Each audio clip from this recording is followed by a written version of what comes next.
Sa at mga kwento ng buhay dito sa Barangay Love Stories. Love Stories.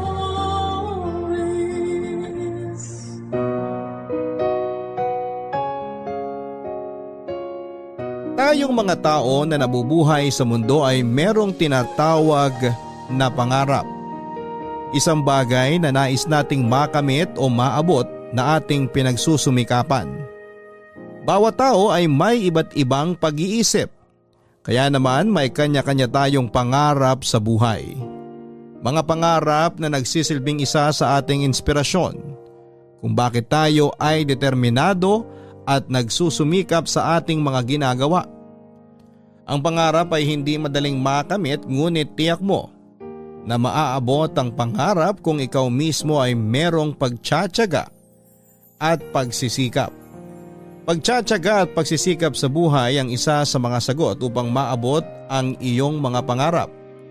Idagdag mo pa ang determinasyon at tamang diskarte sa buhay sa pagkamit ng pangarap mo sa buhay sa kabila ng napakaraming balakid upang makamit ang mga ito. Katulad na lamang ng kwentong ibabahagi sa atin ngayong Sabado ni Veron, na bagamat pilit na hinahadlangan ng napakaraming pagsubok, ay nagawa niyang maabot ang magandang buhay na pinapangarap niya para sa kanyang pamilya at sa kanyang sarili. Gusto mo na bang makarelate sa kanya? Alamin natin yan sa kwento ng pag-ibig, buhay at pag-asa sa nangungunang Barangay Love Stories. Dear Papa Dudut, magandang araw po sa inyo at sa mga loyal kabarangay na nakikinig ngayon. Itago niyo na lamang po ako sa pangalang Veron, 53 years old at kasalukuyang nakatira sa Moriya, Ibaraki, Japan. Kasama ang aking dalawang anak at ng aking long-time Japanese fiancé. Nais ko lamang na ibahagi ang kwento ng aking pakikipagsapalaran sa bansang hindi ko kilala at pakikisalamuha sa mga taong naiibang lengguwahe at kultura sa ating mga Pilipino. Isa pang dahilan ng paglalahad ng kwentong ito ay upang magsilbing inspirasyon sa lahat ng tao na kagaya ko ay nangangarap na umunlad at umasenso sa buhay. Pero lagi nating tatandaan na ang pag-unlad ay hindi natin basta-basta makakamit kung hindi tayo magsisikap na mangyari yon. Dahil ang pag-asenso at pagkamit ng mga pangarap ay hindi basta ibinibigay sa atin. Kailangan natin itong paghirapan at pagsumikapan. At sisimulan ko na ang aking kwento kung paano nga ba ako napadpad sa isang dayuhang bansa upang makipagsapalaran. Papadudo, 3 kaming magkakapatid na pawang mga babae at ako ang bunso. Nasa average level noon ang antas ng pamumuhay namin na kung minsan ay wala, minsan ay meron. Nag-aaral ako noon sa isang university sa Katipunan Avenue bilang second year college sa kursong Business Administration. At masasabi kong hindi naging madali ang buhay namin noon, lalo pa at hirap kami sa usaping pinansyal.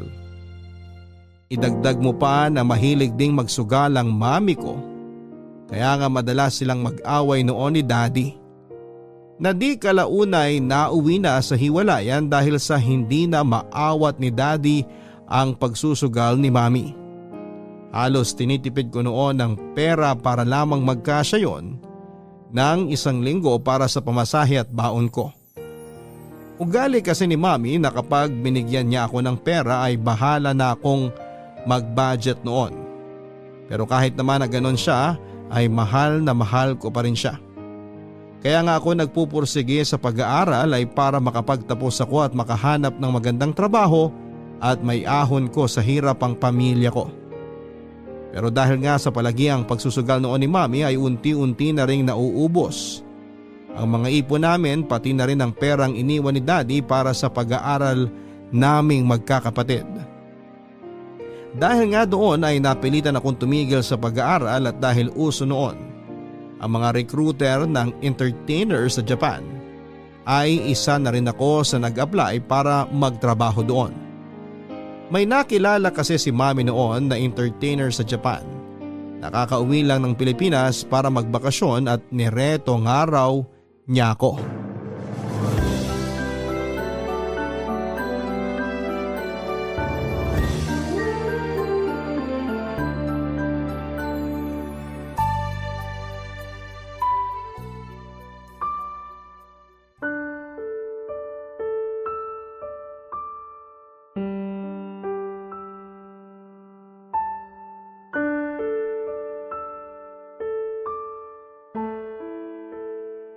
Pasensya ka na, anak, at hindi ko na kayo kayang pag-aralin lahat.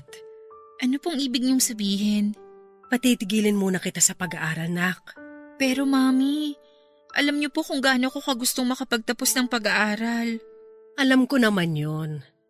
Kaya lang nasa second year ka pa lang naman eh. Ang mga ate mo graduating na pareho. Kaya kailangan nilang magpatuloy sa pag-aaral. Mami naman eh. Kahit wag niyo na po akong bigyan ng pangkain ko, pamasahe lang po okay na. Basta maituloy ko lang po yung pag-aaral ko. Nak, kahit pamasahe wala na rin ako may bibigay sa'yo. Lalo na ang layo ng university na pinapasukan mo. Ay yung mga ate mo naman isang sakay lang ng jeep makakarating na sila sa university nila. Ang unfair naman po, Mami. Gusto ko po talagang makapagtapos ng pag-aaral eh. Pero kailangan mo nga munang tumigil. Pwede mo naman ituloy ang pag-aaral mo pag nakatapos na mga ate mo. Nangako naman sila na pag-aaralin ka kapag nakatapos na sila. Eh kung mag-part-time job na lang po kaya ako para mapag-aral ko po ang sarili ko. At anong trabaho naman ang papasukin mo? Katulong, tindera, janitress, serbidora? Ganun mga trabaho ba ang gusto mo? Pwede po ako magtindera o kaya janitress. Hindi ako papayag.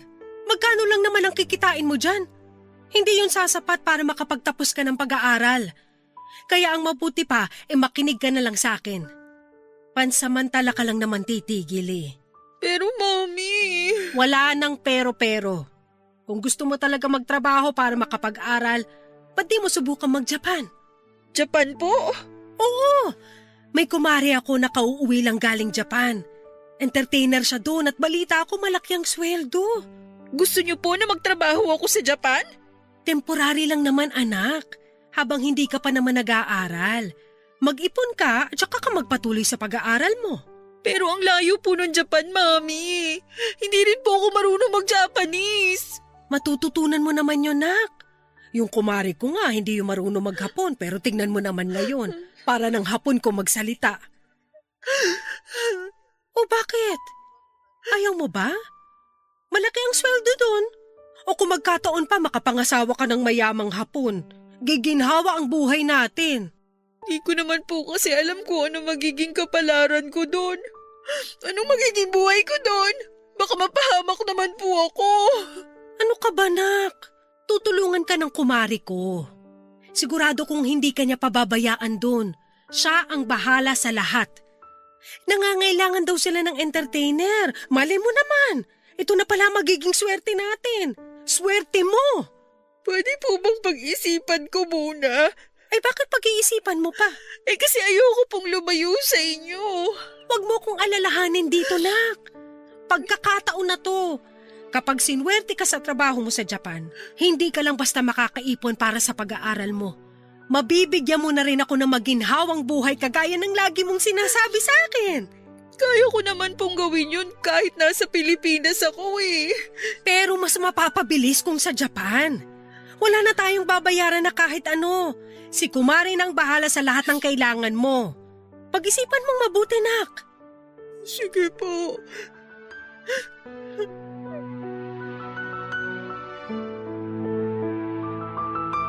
Papadudot halos maiyak ako noong sabihin sa akin ni Mami na kailangan kong tumigil sa pag-aaral dahil hindi na niya ako kayang pag-aralin. Sa totoo lang ay kaya ko namang mamasukan habang nag-aaral kung yun lang naman ang tanging paraan para maipagpatuloy ko ang pag-aaral ko. Pero dahil sa hindi pumayag si Mami ay wala akong nagawa. Kung hindi ang pumayag lang, lalo pa at wala rin naman akong ibang choice. desisyon pa rin naman niya ang masusunod sa bandang huli. At hindi ko rin alam kung susundin ko ba siya na magtrabaho muna ako sa Japan para makapag-ipon, kaya sinabi ko na lamang na pag-iisipan ko. Pero kung ako ang tatanungin ay ayaw ko dahil unang-una sa lahat ay malayong malayo ako kay mami at sa mga kapatid ko. Pangalawa ay hindi ko kabisado ang kultura ng mga Hapon at ang pananalita nila. At pangatlo ay natatakot ako, Papa Dudut, na baka makatagpo ako ng mga yakuza doon. Base kasi sa mga nababasa ko sa mga libro at napapanood ko sa TV ay kinakatakutan daw ang mga yakuza. Nalaman nga ng mga kapatid ko ang balak ni mami na ipadala ako sa Japan at hindi sila natuwa. Sinubukan nilang kausapin si mami dahil masyado pa raw akong bata para magtrabaho at sa ibang bansa pa. Pero hindi rin nila natinag ang desisyon ni mami. Dahil kaming magkakapatid ay sobrang masunurin kay mami, kaya naman kung ano man ang nagiging desisyon niya ay sinusunod namin kahit na labag yon sa kalooban namin. Ilang buwan nga simula nang matigil ako sa pag-aaral ay graduate na rin pareho sina Ate Rachel at Ate Lou, habang ako naman ay undecided pa rin kung magtatrabaho ba ako sa Japan. Isang araw ay nabigla na lamang kami sa sinabi ni Ate Rachel na siya na lang daw ang pupunta ng Japan kapalit ko, total ay siya naman daw ay malakas ang loob. Hindi nga kumontra roon si mami at gaya ng napagkasunduan ay wala kaming binayaran kahit na 5 duling. Dahil sa kumare na ni mami ang sumagot sa lahat ng gastos at requirements. Ilang buwan din bago nakaalis noon si Ate Rachel at noong nasa Japan na siya ay ikinuwento niya sa amin kung gaano kaganda ang lugar na yon at kung gaano ka-organized ang lahat. Sobrang linis din daw ng paligid, hindi kagaya dito sa Pilipinas na kung saan-saan ka na lamang may nakikitang kalat. Sa pananatili nga roon ni Ate Rachel ay sinabi niya na gusto na raw niya roon, kaya naman sumunod na rin mag-Japan si Ate Lou. At hindi rin nagtagal ay ako naman ang sumunod noong taong 1990.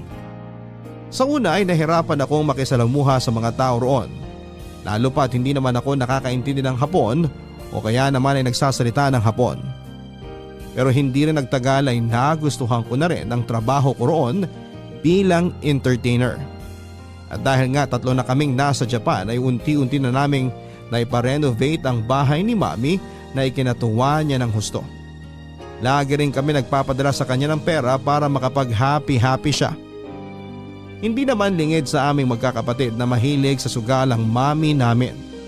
Pero dahil mahal namin siya ay gusto naming ibigay sa kanya yung mga bagay na alam naming makapagpapasaya sa kanya. At nagtatrabaho kami dahil gusto naming makabawi sa kanya. At sa ilang buwan ko nga na pagtatrabaho noon sa Japan ay nakilala ko ang Hapon na napangasawa ko noong taong 1993 at kalaunan ay binayaan kami ng 2 supling na parehong babae. Mabait naman ang napangasawa kong Hapon, Papa Dudut.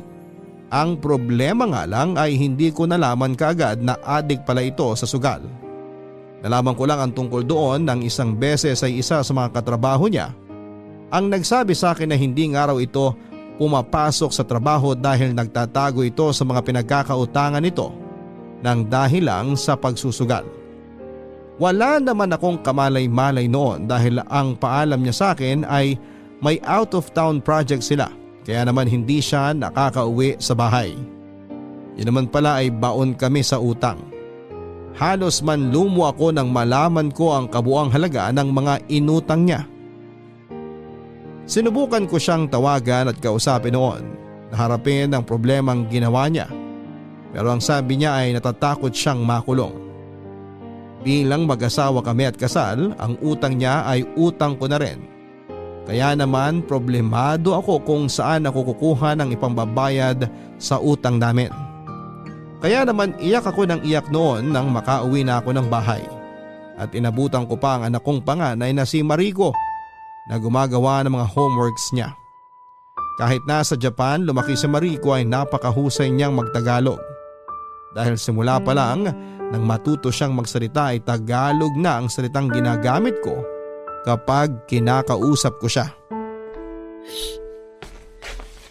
Mama, bakit ka po umiiyak? Wala to, baby. Masama lang ang pakiramdam ng mama. Kilala kita, Mama. Alam ko may problema ka po. Pwede niyo naman pong sabihin sa akin kung ano po yung problema niyo eh. Ang papa mo kasi. Bakit po? May nangyari po ba kay Papa? Wala, baby. May nagsabi lang sa mama na si Papa daw hindi na pumapasok sa work. Di po ba sabi ni Papa may out-of-town project po siya? So nagsinungaling po sa atin si Papa? Oo, baby. Nagsinungaling sa atin ang papa mo. Pero hindi lang yun ang problem ni mama. Ano pa po, Ma? Ang papa mo raw, hindi na siya pumapasok sa work kasi marami siyang utang. Nagtatago siya sa mga pinagkakautangan niya. Bakit po maraming utang si Papa? May gambling problem ang papa mo. Hindi po ba bad yun? Oo, bad yun.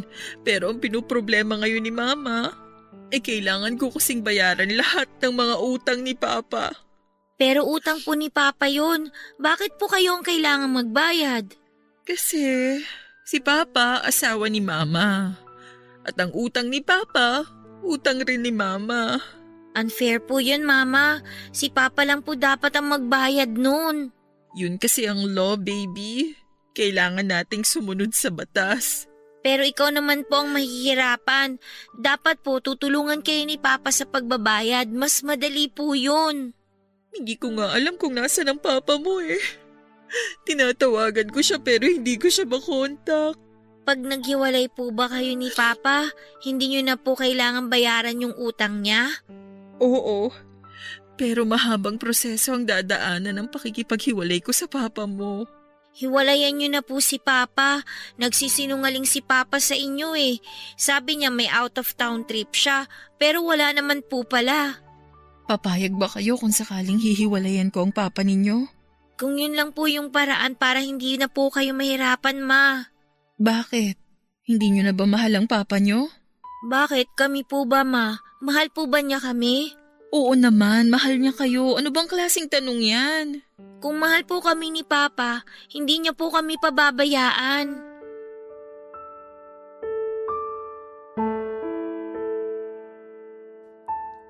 Papadudot speechless ako ng mga oras na yon. At hindi ko malaman ang isasagot sa anak kong si Mariko. Sa murang edad niya kasi ay hindi siya mahirap paliwanagan ng mga bagay na tanging matatanda lamang ang nakakaintindi. Hindi ko tuloy maiwasang hindi humanga sa kanya dahil napakakalmado lamang niya at hindi nag-hysterical sa mga ganong klase ng bagay. Kung sa iba siguro na kaedad ni Mariko ay baka nagwala na, lalo na kung maghiwalay na ang mga magulang nito. Papadudo taong 2007 ay nakapag-desisyon na ako na makipag-divorce na sa asawa ko. Pero dahil mahaba-haba pang proseso yon ay nakisama pa rin ako sa asawa ko. Nung minsan ay umuwi siya sa amin. Panay ang hingi niya ng tawad sa akin dahil itinago niya ang katotohanan. Pero sinabi ko sa kanyang wala akong pakialam. Basta ang gusto ko lamang ay maghiwalay na kami. Hindi ko nga inaasahan na mabilis siyang papayag na maghiwalay kami. Samantala dahil nga sa ako na lamang ang inaasahan ng mga anak ko sa kanilang pag-aaral at mga pangangailangan ay nagpa siya akong magdoble kayod sa club na pinagtatrabahuhan ko. Sa pagtatrabaho ko na igugol ang buong panahon at oras ko sa kagustuhan na rin na mabayaran ang utang ng asawa ko. Ako na rin kasi ang nahihiya kapag may nakakakita sa akin na pinagkakautangan nito. Nakiusap ako sa kanila na unti-unti ay babayaran ko ang mga perang hiniram nito sa kanila at pumayag naman sila. Habang hindi pa nga na-approve ang divorce namin ng aking asawa ay nanatili pa rin kami ng mga bata kasama niya. Bagamat ayaw niyang makipaghiwalay sa akin ay wala rin naman siyang nagawa dahil gusto ko na talagang makipaghiwalay. Naisip ko kasi na baka sa susunod ay hindi lang ang pagiging sugarol niya ang problemahin ko. Papadudot hindi ko nga alam kung bakit ba ako nagpadala sa buyon ng mami ko noon na magpakasal sa lalaking hindi ko naman mahal. at hindi ko pa lubusang kilala. Masyado pa akong bata noon at wala pa naman sa isip ko ang pag-aasawa. Kung alam ko lang sana na magiging ganon ang sitwasyon at mababaon din ako sa utang ay hindi na sana ako nagpakasal. Pakiramdam ko tuloy ay ibinalik ko lang ang 50 lapad na ibinigay ng asawa ko noon kay Mami para lang mapakasalan ako. Sa Japan kasi, Papa Dudut, ay may kaugalian na kapag mag-aasawa ang lalaking Hapon ng babaeng iba ang lahi ay obligado silang magbigay ng 100 lapad sa mga magulang ng babaeng pakakasalan nila. Pero ang sa kaso namin ay 50 lapad lamang ang naibigay ng asawa ko kay Mami dahil hindi naman siya mapera at biglaan lang din ang pagpapakasal namin. Matapos na kasi ang kontrata ko noon sa club na pinagtatrabahuhan ko at hindi nga ako nakapag-renew sa hindi ko malamang kadahilanan. At dahil nga tapos na ang kontrata ko ay kailangan ko nang bumalik ng Pilipinas. Pero kinausap ako ni Mami na kung makakahanap daw ako ng Hapon na willing akong pakasalan ay mainam para maging ganap na Japanese citizen raw ako at hindi ko na kailangang bumalik pa ng Pilipinas. Nabigla naman ako noon sa sinabi ni Mami dahil ang kasal para sa akin ay ginagawa lang kasama ang taong mahal mo at wala ng ibang dahilan. Mataas ang respeto ko sa salitang kasal at napakasagrado noon para sa akin. Kaya hindi ko lubos maisip ang naging suggestion sa akin ni Mami na magpakasal ako ng ganun lamang. Pero dahil sa hindi ko rin magawang suwayin si Mami ay pumayag akong magpakasal sa lalaking hindi ko naman mahal hanggang sa nagkaroon na kami ng anak. Sa paglipas naman ng panahon ay natutunan kong mahalin ang lalaking napangasawa ko. Pero lahat ng iyon ay naglahong parang bula nang malaman ko ang sekretong tinatago niya sa akin. Pero kahit na ganoon ay naisip ko na kung hindi man ako sinwerte sa asawa, ay sobrang swerte ko naman sa mga anak ko dahil mahal na mahal nila ako. At lagi silang nandyan para damayan ako.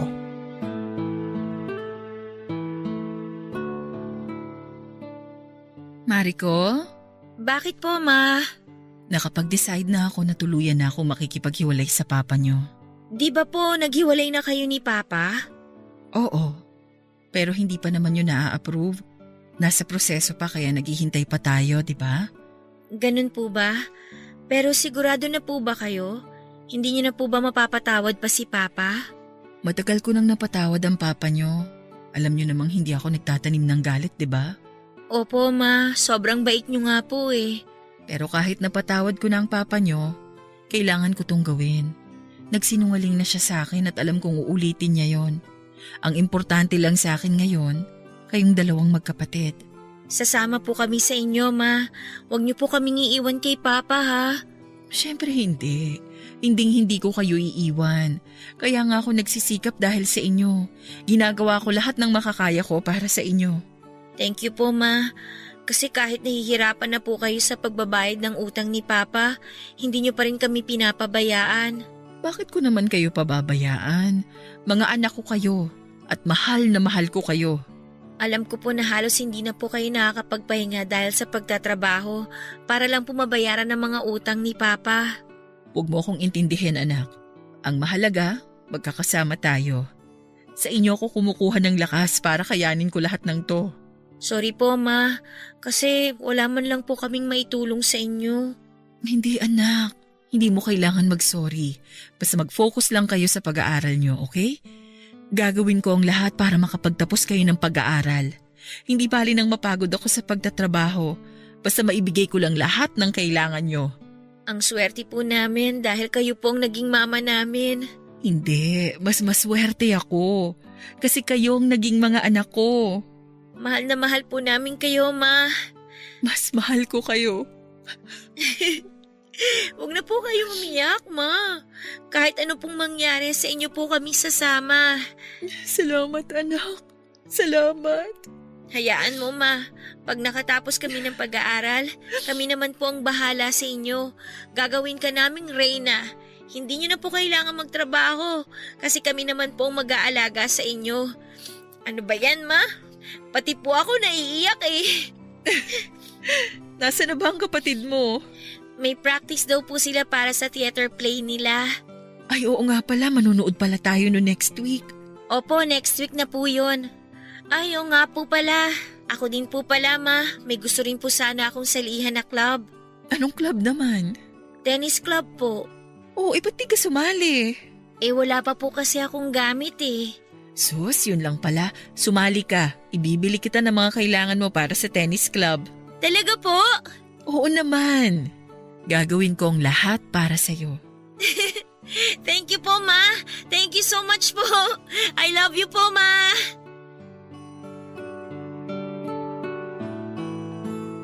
Papadudot taong 2008 nga ay tuluyan nang napawalang bisa ang kasal namin ng asawa ko at nanatili naman siyang tahimik tungkol doon.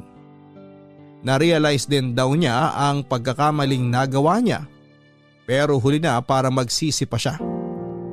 Hindi lang daw niya matanggap na sarili niyang pamilya ang magiging kapalit sa mga utang niya. Matagal ko naman siyang napatawad at masasabi kong nanghihinayang din ako sa mga pinagsamahan namin, lalo pa at may 2 kaming anak. Pero wala naman ako magagawa dahil yung pagsisinungaling niya sa akin ay hindi ko mapapalampas. Buong pagsasama namin ay naging tapat ako at wala akong inilihim sa kanya dahil ayaw ko na maglihim siya sa akin. Kung sana ay ipinagtapat lang niya sa akin ang totoo ay baka naiintindihan ko pa. Pero napakatagal ng panahon niyang itinago sa akin ang addiction niya sa sugal at ibinaon niya pa sa utang ang pamilya namin. Ang tanging nasabi ko lang sa kanya noon ay ayusin na niya ang buhay niya dahil hindi na kami bumabata pa.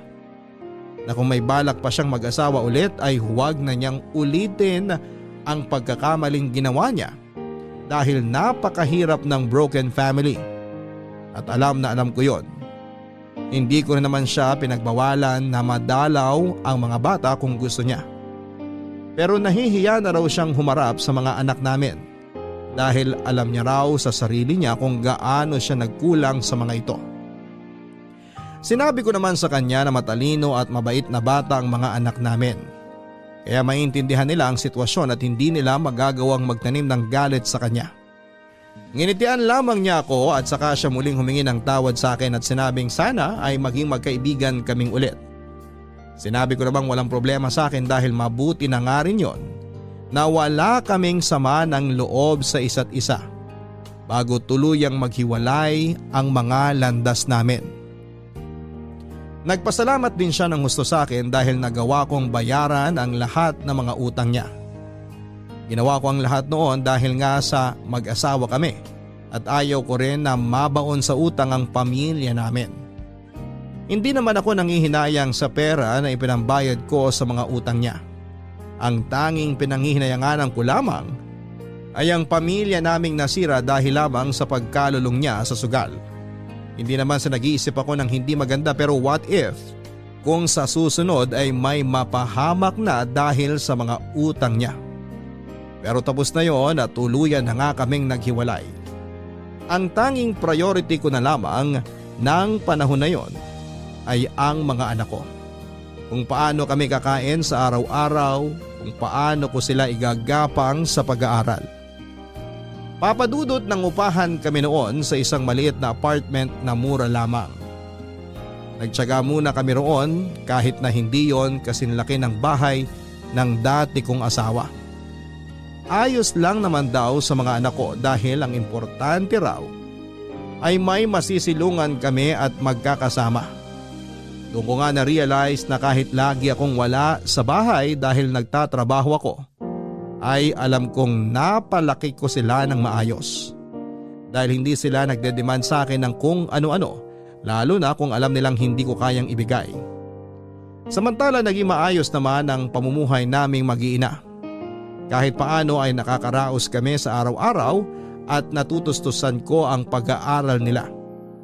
May mga time lang talaga na kapag nagkakasakit ako ay napapaiyak na lamang ako dahil naiisip kong hindi ako pwedeng magkasakit. Lalo pa at ako na lamang ang inaasahan ng mga anak ko. Hindi ko rin naisip na humingi ng tulong sa mga kapatid ko noon, Papa Dudut, dahil alam kong may mga kanya-kanya rin silang problema sa buhay at ayaw ko nang dumagdag pa. Pinilit kong kayanin lahat ng pagsubok na dumarating sa akin. Palagi lang akong nagdarasal sa Diyos na bigyan niya ako ng lakas at tapang para harapin ang lahat ng pagsubok na yon. At alam kong nakikinig siya sa mga panalangin ko dahil alam kong ni minsan ay hindi niya ako pinabayaan. Ilang linggo pa nga lang habang pauwi ako galing sa trabaho, Papa Dudut, ay may isang babaeng lumapit sa akin at nagpakilalang teacher sa isang university sa Ibaraki, Japan. Nahalata ko naman kaagad na hindi siya Hapon at isa siyang Pinay. Kaya naman tumigil ako sandali para makipag-usap sa kanya, Papa Dudut.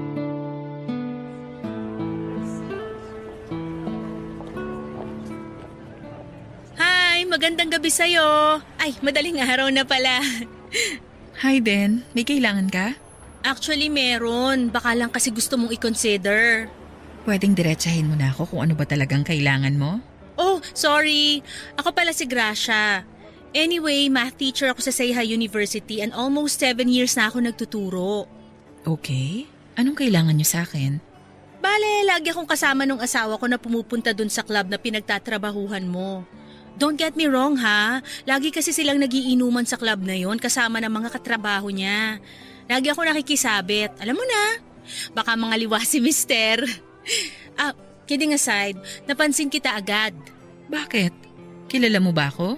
Hindi kita kilala personally pero lagi kasi kitang nakikita at lagi rin kitang inoobserbahan. Magaling ka palang mag-English. Oo. English kasi talaga ang language na ginagamit ko nung mapunta ako rito. Nakasanayan ko ng gamitin. Ano bang meron? Baka kasi gusto mo mag-apply bilang English teacher para hindi mo na kailangan magtrabaho sa club. Hindi sa minamaliit ko yung trabaho mo pero sayang kasi yung husay mo sa pagsasalita ng English. Gustuhin ko man pero hindi naman ako tapos ng pag-aaral. Kaya nga nagtsatsaga ako sa club bilang entertainer eh. Yun lang ba? Walang problema yun. May program ang Seiha University na open sa mga balak maging English teacher. Iti-train ka nila. Siyempre mag-aaral ka uli pero magpo-provide sila ng allowance para sa'yo. Pero may mga exams na dapat mong ipasa kung gusto mo talagang maging teacher. Then kapag nakapasa ka at nakagraduate, pwede ka nang kumuha ng lisensya bilang teacher and last but not the least, kailangan mong umattend ang mga seminar. Kung mag-aaral kasi ako ulit, paano naman ang pamilya ko? May 2 akong anak na nag-aaral. Nagbabayad pa ako ng renta sa apartment na tinitirhan namin. Tulad nga ng nabanggit ko, may allowance na ibibigay sa'yo kapag nag-train ka under Seiha University. 2 lapad yun kada buwan, edi 10,000 pesos. Bakit ganun kalaki ang allowance? Kasi in demand ang English teacher dito sa Japan. Kung di mo napapansin, halos mabibilang mo lang yung mga Japanese na nakakaintindi ng English. Kaya ang gusto nila, kumuha ng mas marami pang English teacher na capable talaga at mahusay sa English. Kung tutuusin, di ka na mahihirapan kasi marunong ka nang magsalita ng Hapon. Pwede bang pag-isipan ko muna? Oo naman, pwede. Pero kung gusto mong mapadali ang pag-iisip mo, tutulungan kita. Aside sa mga benefits na nasabi ko sa'yo kapag nag-undergo ka na ng training, kung may mga anak kang nag-aaral, pwede nilang bigyan ng scholarship kung makakapasa sila sa exam na ibibigay ng university as long as within high school bracket pa sila. Kung college naman na sila, di na sila eligible para sa scholarship. Talaga pwede silang maging scholar? Sakto kasi nasa junior high pa lang ang mga anak ko. Ayun! Pwede pa sila! Kailangan lang nilang mag-take ng exam. Pero okay lang ba yun? Sa ibang school sila nag-aaral eh. Oo, kasama yan sa program nila. Ang kaibahan lang, kung sa Seiha sila nag-aaral, di na nila kailangan mag-take ng exam. Basta may proof lang na indigent sila or may financial problem na nakakahadlang sa pag-aaral nila. Paano ba mag-apply? Gusto ko sanang subukan. Nice decision! So, para makapag-apply ka, syempre kailangan ng mga document mo, birth certificate, certificate of residency, visa. Yung mga additional requirements, sila na bahala magsabi sa'yo. Basta i-ready mo lang lahat ng mga binanggit ko sa'yo. Marami pa silang benefits sa ibibigay kapag nakapasa ka na. Sige, maraming salamat. Pero paano ba? Paano kita makukontak para sana matulungan mo ako makipag-usap sa kanila? Eto, nandiyan yung contact number ko. Tawagan mo ako pag handa ka na ha. Maraming salamat, Gracia. Walang anuman. Sino pa bang magtutulungan sa dayuhang bansa na to? Eh di tayo lang din na kapwa mga Pilipino.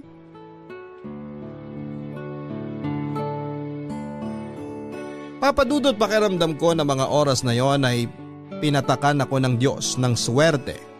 Dahil noon pa man ay gusto ko nang makapagtapos ng pag-aaral. At tila iyon na yata ang sign ng katuparan ng pangarap ko. Sa totoo lang, simula nang mapadpad ako sa Japan ay sobra akong nanibago. Hirap ako sa lengguwahe nila at hindi ko masyadong alam ang trabahong pinasok ko. Sa dami ng mga nag-a-apply bilang entertainer sa Japan ay hindi ko akalain na mahirap palang kumita. Bawat lapad ay kailangan mong pag-igihan. May mga araw nga na gusto ko nang sumuko dahil sa sobrang pagod. Trabaho sa gabi, maglinis ng club, practice sa umaga, trabaho ulit sa gabi. Mga oras na parang gusto ko na lamang umuwi kasi ang hirap pala. Mag-isa akong lumalaban para sa kinabukasan ko at ng mami ko na nasa Pilipinas. Pero naisip ko na hindi ako nagpunta ng Japan para lamang sumuko dahil lang sa nahihirapan ako. Ginagawa ko yon para sa mami ko at nung magkaroon nga ako ng anak ay sila na ang naging inspirasyon ko para magpatuloy at mas lalong magsumikap. Nag-apply nga ako sa Seiha University bilang estudyante sa MA Teaching English. At sa totoo lang ay medyo nahiya pa ako noon dahil ako lamang ang pinakamatanda roon.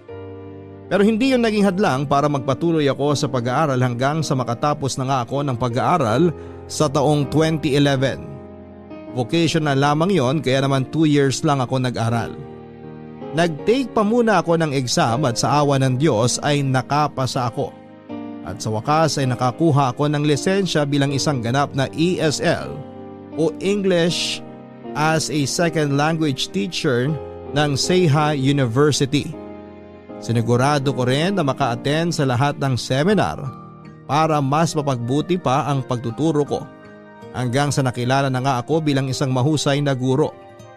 Nagbunga ang lahat ng paghihirap ko at pagtsatsaga. Pakiramdam ko noon ay unti-unti ko na ngang natutupad ang mga pangarap ko na akala ko ay hindi ko na matutupad dahil may mga anak na ako. Pero sila din ang naging daan para mas lumakas ang loob ko at patuloy na abutin ang mga pangarap ko. Hindi lang para sa sarili ko kundi para na rin sa pamilya ko. Kagaya nga rin ng ipinangako ay nagkaroon ng scholarship ang mga anak ko at napakalaking tulong talaga noon sa amin. Dahil hindi ko na problema ang pagbabayad ng tuition fee nila. Nang mag-college naman sila ay hindi na sila sakop ng scholarship ng university. Pero doon ko na sila pinag-aral, total ay capable naman ako na pag-aralin sila. Mag-iisang taon pa lamang ako noon sa pagtuturo nang makilala ko naman ang big time na Hapon na naging boyfriend ko. Bago pa man naging kami ay katakot-takot na pambabasit na ang ginawa ko sa kanya. Sa dahilan nga na ayaw ko nang pumasok sa isang relasyon. Sa pagkadala ko sa ginawa ng dati kong asawa. Pero dahil nakita ko kung gaano siya kasinsero at kadeterminadong mabihag ang puso ko ay sinagot ko rin siya. Sa totoo lang ay sinagot ko siya dahil alam kong matutulungan niya ako sa maraming bagay. Pero kalauna naman ay talagang nahulog na ang loob ko sa kanya. Bukod kasi sa mabait siya ay nakita ko kung gaano siya ka-concern sa akin. Lalo na sa mga anak ko. Siya na nga rin ang nagpresenta na sasagot sa gastusin ng pagka-college ng mga anak ko. Mama! Akala ko ba may practice kayo ng tennis ngayon? Bukas na lang daw po since walang pasok. Ganun ba? Ang kapatid mo nandyan na ba? Lumabas lang po sandali, nagpunta sa store. Wala na raw po kasi siyang color pens eh. Eh ikaw, wala ka bang kailangan? Wala naman po. Okay, basta kung may kailangan ka magsabi ka lang sa akin ha. Okay po ma. Siya nga pala anak, may sasabihin sana ako kaso wala pa yung kapatid mo eh. Ano po yun? Importante po ba? Oo eh, Pwede niyo naman pong sabihin sa akin. Ako na lang po magsasabi kay Akira. May good news ako. Sayang wala pa si Akira eh. Sabihin niyo na po, Ma. Ano po ba yun? Ang sabi kasi ng Tito Kenji nyo, siya na raw ang magpapaaral sa inyo sa college. Talaga po? Oo, kaya hindi na natin po problemahin ang gasto sa pag-aaral nyo. Pero okay lang po ba na ipaako niyo sa kanyang pagpapaaral sa amin?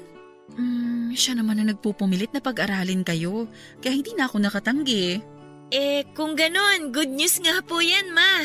Siguradong matutuwa po nito si Akira. Basta huwag niyong kalimutang mag-thank you sa Tito Kenji nyo, ha? Siyempre naman po. Pero seryoso na po ba kayo kay Tito Kenji? Ha? Bakit mo naman natanong yan? Kasi baka wala naman po talaga kayong feelings para sa kanya. Baka ginagawa niyo lang po to para sa amin, ha? Sa totoo lang, nung una yan talaga ang plano ko. Pero nakita ko kung gaano siya kabait at ka-concern sa atin. Kaya na-fall na rin ako sa kanya. Buti naman po kung ganon. Kasi hindi po deserve ni Tito Kenji na gamitin para sa ikakabuti po natin. Alam ko anak, huwag ka mag-alala. Sincere ang nararamdaman ko para sa kanya. So, may bago na po kaming papa? Papa? Agad-agad? Ay, hindi pa po ba? Masyado pang maaga anak. Bago kami mag-proceed sa next stage ng relasyon namin, gusto kong makilala muna namin ang isa't isa. Naintindihan ko po, Ma.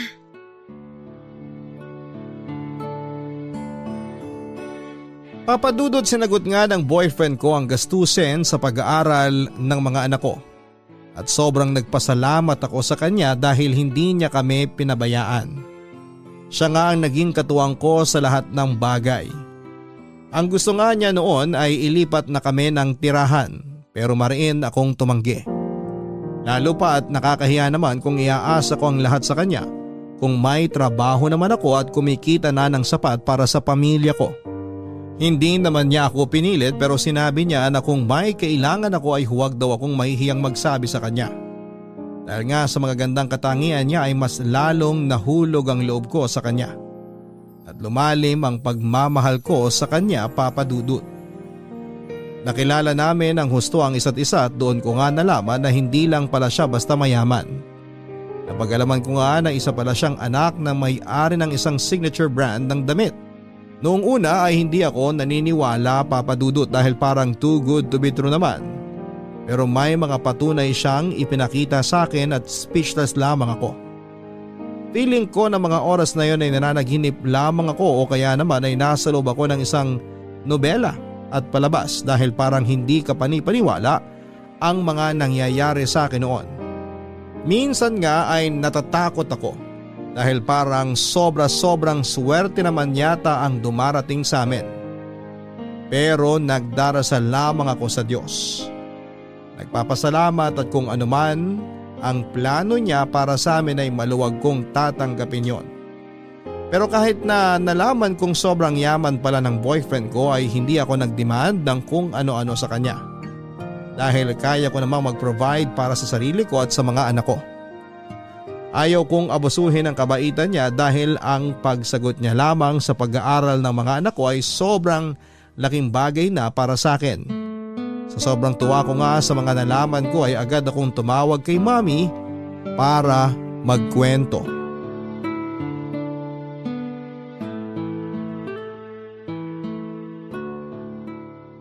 Mami, kumusta na po kayo dyan? Anak ko, Peron! Ayos naman ako rito. Huwag mo akong masyadong alalahanin. Ikaw, kumusta ka dyan? Ang mga apo ko, kumusta? Ayos lang po kami rito, Mami. Buti na patawag ka. Wala ka bang trabaho ngayon? Meron po, pero mamaya pa po ang pasok ko. May ichichika lang ako sa inyo, Mi. Chika talaga? Tungkol saan ba yan? May boyfriend na po ako. Ay sus! Ang tanda mo na may pa-boyfriend ka pang nalalaman. Huwag ka nga, Mi. Big time ang boyfriend ko, ha? Ay di nga! Paanong big time? Anak siya ng may-ari ng isang signature clothing brand. Pero hindi ko pwedeng sabihin kung anong brand yon kasi bawal daw. Talaga ba? Baka naman ako nilolok mo lang. Mami naman, magsisinungaling ba ako sa inyo? Kung ganun, saan mo nakilala yan? Paano mo nakilala? Pinakilala lang po sa akin ng co-teacher ko. Ayun po, nabighani yata sa ganda ko, nanligaw na. Aba syempre no, sa akin mo yata minanay ang ganda mo.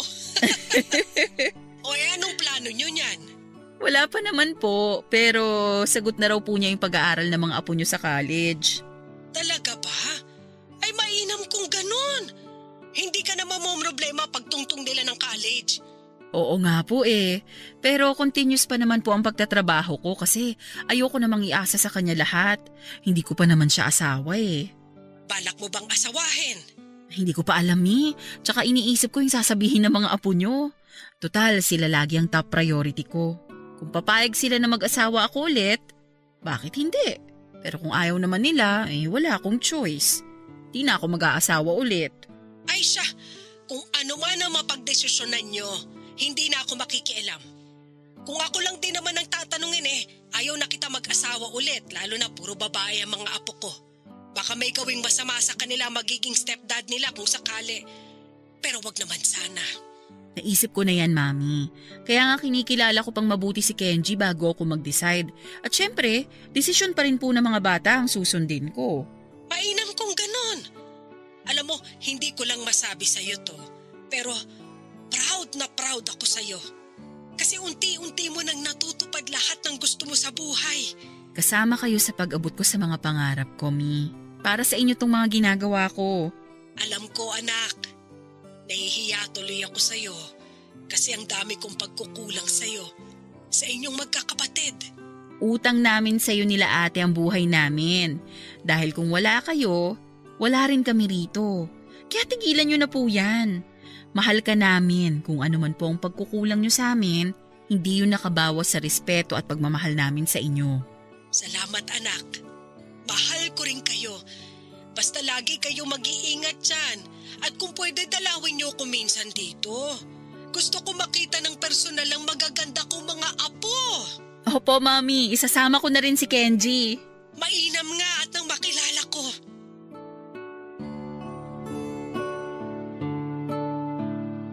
Papadudot marami pa kaming napag-usapan noon ni Mami. Buti na nga lang at hindi niya ako inudyukan na magpakasal na naman dahil hindi ko alam kung matutuwa ba ako sa isiping yon. Hindi pa naman kami gaanong katagal na magkakilala ng boyfriend ko at kailangan ko ring isaalang-alang ang mga anak ko bago ako mag-asawa ulit. Hindi lang sila nagsasalita pero alam kong nalungkot din sila noong makipaghiwalay ako sa papa nila.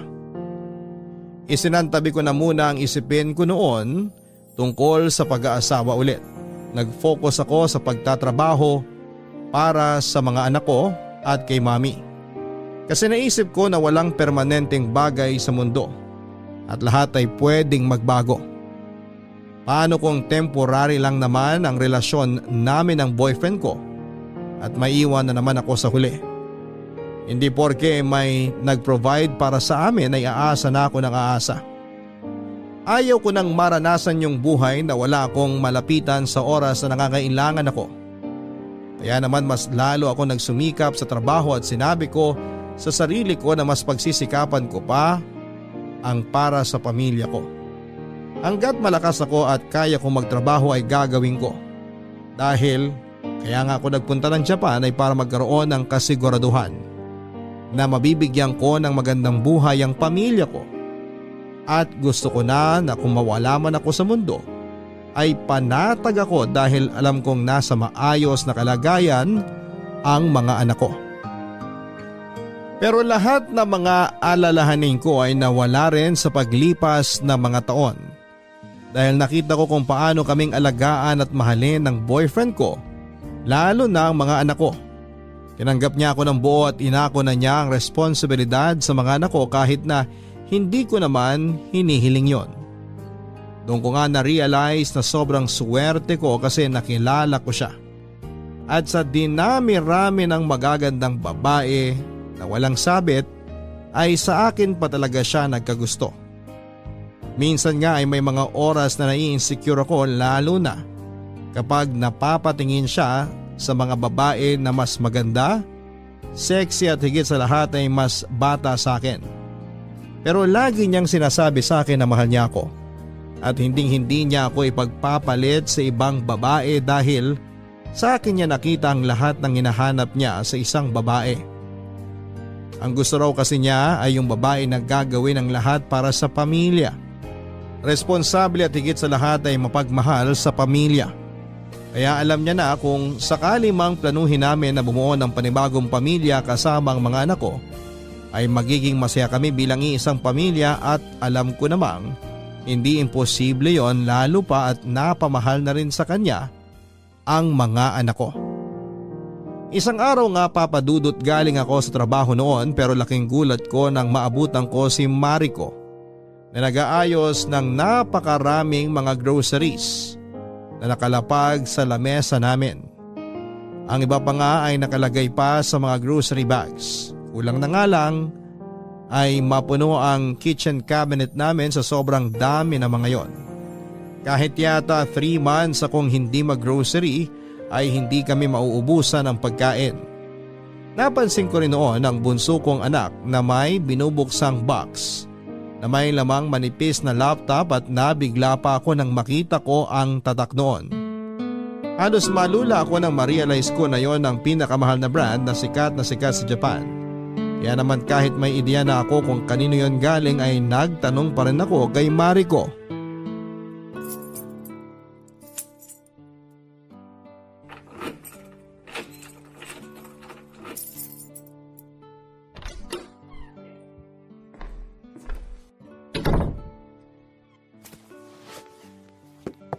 Mariko, nandito na ako.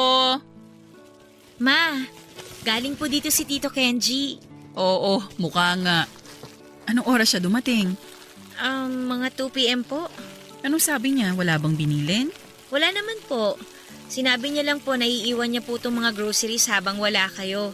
Kasi sigurado daw po na hindi niyo na naman tatanggapin. Hindi ko talaga tatanggapin kasi sobra-sobra na tong binibigay niya. Nagbigay pa yata siya ng laptop sa kapatid mo at yung mamahalin pa talaga. Para daw po may magamit si Akira sa pag-aaral niya. Gusto nga din po niya akong bigyan ng ganon kaso sabi ko may ginagamit naman po ako. Mabuti naman. Basta next time kung ano man ang ibigay niya sa inyong material things, tumanggi kayo, okay? Kasi nakakahiya. Boyfriend ko pa lang naman siya at hindi asawa. Opo, Ma. And please, pagsabihan mo rin ang kapatid mo, alalahanin mo ikaw ang mas matanda. Ikaw ang magpaalala sa kanya ng mga bagay na sinasabi ko sa'yo. Opo. Kumain na ba kayo? Ako po, Ma, kumain na ako ng ramen. Si Akira mamaya na lang daw po kakain kasi busog pa daw po siya. Pero halata naman pong gusto niya lang itry yung bago niyang laptop. Okay. Anong gusto niyong kainin for dinner? Yung favorite po namin ni Akira, yung chicken adobo. O sige, may space pa ba sa kitchen cabinet natin? Para mailagay na lahat ng mga groceries at hindi pa kalat-kalat sa table. Maliit na nga lang po yung space eh. Pero try ko po kung magagawan ko ng paraan para magkasya lahat. Yung iba naman po kasi dyan sa ref ilalagay. O sige, ako nang bahala rito sa mga ilalagay sa ref. Ay nako, si Kenji talaga. Hindi malaman kung anong gagawin sa pera niya eh. Importante naman po yung mga binili niya. Kaya lang ang mahal po nung laptop ni Akira. Di na naman matutulog yung kapatid mo at baka pati sa pagtulog niyan katabi yung laptop niya. May tanong po pala ako, Ma. Ano yun? May balak po ba kayong mag-asawa ulit? Ayos lang naman po sa amin ni Akira kung mag-aasawa po kayo ulit, Ma. Kailangan nyo rin naman po ng makakasama pagdating ng panahon. Sigurado ba kayo? Oo, Ma. Alam naman po namin kung gaano nyo kamahal si Tito Kenji. Kaya kung alokin niya po kayo ng kasal, umuo na po kayo kagad. Huwag niyo na po kaming alalahanin ni Akira. As long as masaya kayo, masaya na rin po kami. Sa dami naman po ng hirap at sakripisyo nyo para sa aming magkapatid, panahon na rin naman po para sundin nyo naman kung ano po yung makakapagpasaya sa inyo. Salamat anak. Salamat. Hindi nyo alam kung gaano ka-importante sa akin ang blessing ninyo. Kaya nga po wag nyo na kaming alalahanin. Ay, Ma, kailangan ko nga po palang ipaayos yung tennis racket ko. Sira na po kasi yung mga strings eh. Hindi ko po tuloy magamit. Ang mahal naman po kung bibili tayo ng bagong tennis racket. Ay, ganun ba? O sige, bukas ipapaayos natin. Iwanan na lang natin sa repair shop then balikan na lang natin after school, okay? Sige po. Thank you, Ma. Anything for you, anak.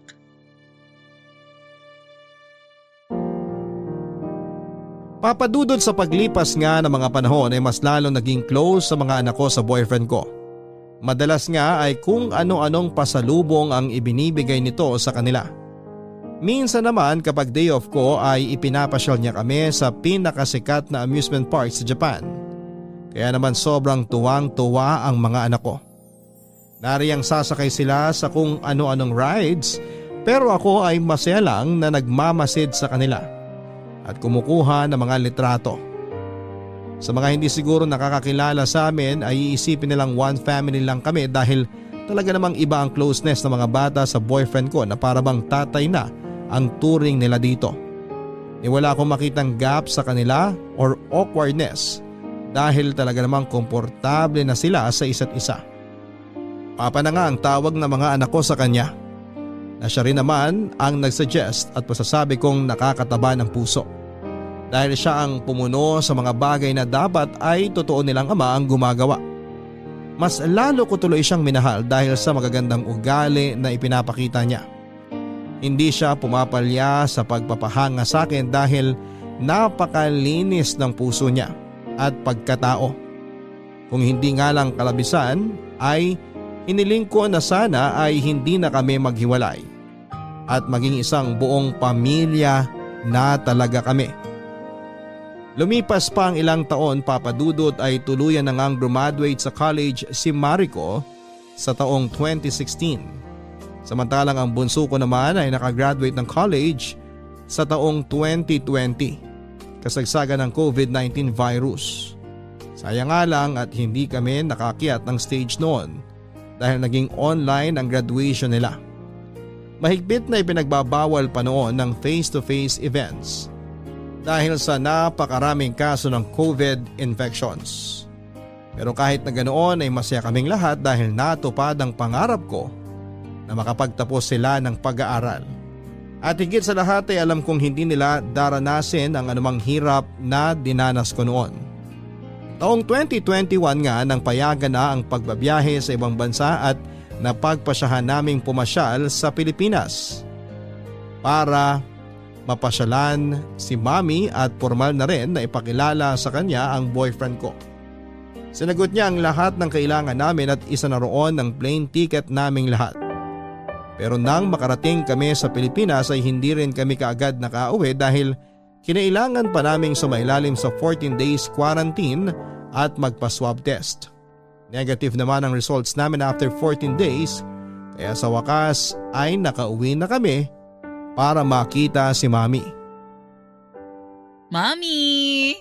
Anak ko! Veron! I miss you, Mami! Namiss din kita, anak. Mariko, mag-bless kayo sa lola. Bless po, Lola. Kumusta po? Kahawaan ka ng Diyos. Pagkaganda-ganda naman ng apo ko. Manang-mana sa lola eh. Oy, nasan sina Kenji at Akira? Nasa labas pa sila, Mami. May kinukuha lang sa sasakyan. Ay nga pala, ngayon ko lang mapapanggit sa'yo. Ang gwapo ni Kenji dun sa picture na pinakita mo sa akin. Mukhang mestisong Hapon. Paniguradong magagandang lahi ang mabubuo nyo. Mami naman? Anong mami naman karyan? Ipapakilala mo na nga sa akin eh. Ang ibig sabihin lang nun, seryoso ka talaga sa kanya. Pero kung hindi mo naman gustong mag-asawa ulit, hindi naman kita pipilitin. Lalo pat kasalanan kung kinailangan mo magdoble kayod para lang mabayaran yung utang ng ex-husband mo. Matagal na po yun. Kalimutan ko na nga po eh. Huwag niyo na pong sisihin ang sarili ninyo. Eh kung hindi ako nakapag-asawa noon, wala kayong magagandang apo ngayon. Sa bagay, kumalat naman ang magagandang lahi natin kaya bawi lang din. Si Mami talaga, puro na lang biro. Hindi biro yun, anak. Seryoso ko. Pero ano ba talagang balak mo? Mukha namang kasundo ng mga bata yang si Kenji. Papa na nga po ang tawag nila kay Kenji eh. Ayun naman pala eh. Ano pa bang inaalala mo? Siyempre, manghihingi po ako ng blessing sa inyo para mag-asawa ulit. Ay tinatanong pa ba yan? Siyempre hindi ako tutol. Basta kung saan ka masaya at mga bata, doon ako. Basta sabihin mo kay Kenji, huwag niya kalimutan yung 100 lapad ko ha. Mami! Mayro lang naman. Ipang mamajong nyo lang naman yung pera eh. Hindi ah. Hindi ko naman inuubos sa pagmamadyong yung mga perang binibigay niyo sa akin. Pinarenovate ko nga tong bahay gaya ng bilin niyo at nagpagawa ko ng 4 na apartment sa likod para may buwanang dumarating na pera sa akin.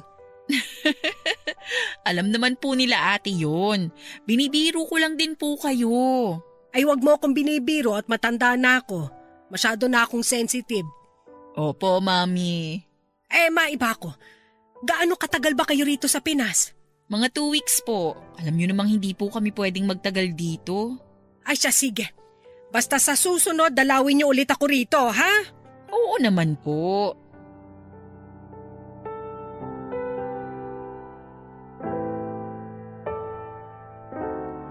Papadudot 2 linggo nga kaming nagbakasyon kila Mami lalo pa at matatagalan bago kami makabalik ulit ng Pilipinas.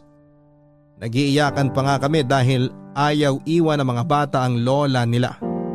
Sinabi ko naman sa kanila na babalik ulit kami roon sa Pasko para mag-celebrate ng birthday ni Bunso. Lalo na December 25 ang birthday nito. Naging maginhawa nga ang buhay naming mag-iina sa Japan kasama na ngayon ng fiancé ko.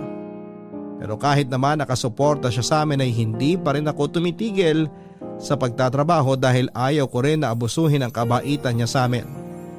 Lagi lang naman siyang nakaalalay kung sakaling kailangan ko talaga ng tulong at masasabi ko nga na hindi lang siya basta fiancé ko lang. Siyang may tuturing kong best friend, companion at mortal enemy na rin dahil madalas kami magtalo kapag may mga bagay siyang gustong bilhin sa akin na hindi ko naman kailangan at may kamahalan pa. Pero kahit na ganoon ay hindi naman kami nag-aaway ng matindi.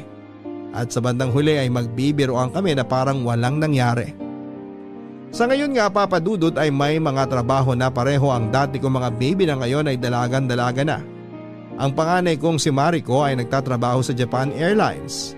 Samantalang ang bunso ko naman ay isang social worker.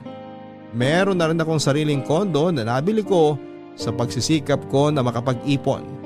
2 lang kami ng bunso kong anak na nakatira ngayon dito sa kondo dahil si Mariko ay may sarili na ring kondo provided ng Japan Airlines na pinagtatrabahuhan niya. Halos 4 years na rin siya sa trabaho niya at isa ng independent woman. Minsan-minsan naman ay dinadalaw niya kami kapag nagsiset ng family dinner ang fiancé ko. Madalas naman kapag hindi kami busy sa trabaho namin ay namamasyal kami at nagbabanding. Naghahanda na rin kami ng fiancé ko para sa kasal namin sa 2024. Gusto nga sana niya na maikasal na kami kaagad pero sinabi ko sa kanya na gusto ko na munang kunin si Mami at gawin na Japanese citizen. At ngayon ay masasabi kong natupad ko na ang lahat ng pangarap ko.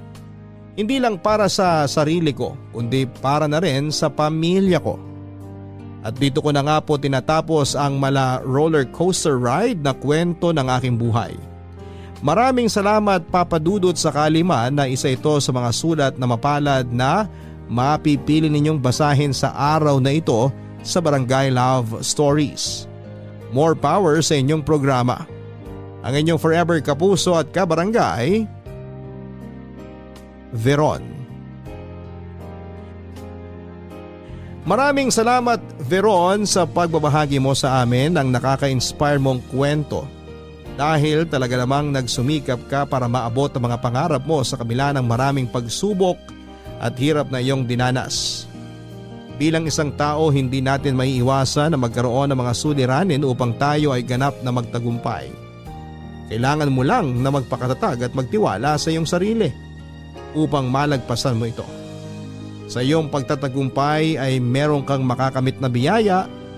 Ito ay tagumpay at pamilya na kapalit ng iyong mga paghihirap, pagtsatsaga at pagsisikap sa yugto ng iyong buhay.